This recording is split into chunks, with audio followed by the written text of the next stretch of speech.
You have agreed to be fair, and I'm sure that you want to be fair, but that is not always easy. One difficulty comes from our own built-in expectations and assumptions. They exist even if we're not aware of them, and even if we believe we do not have them. Some of you may have heard this called implicit bias, and that's what I'm talking about. Now, of course, we judges have the same problem as everyone else, so let me share a few strategies that we have found useful. First, slow down.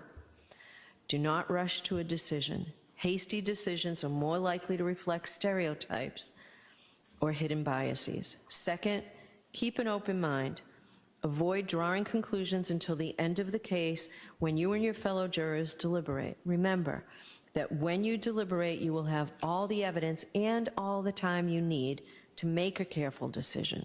So there truly is no need to start making your mind up before then.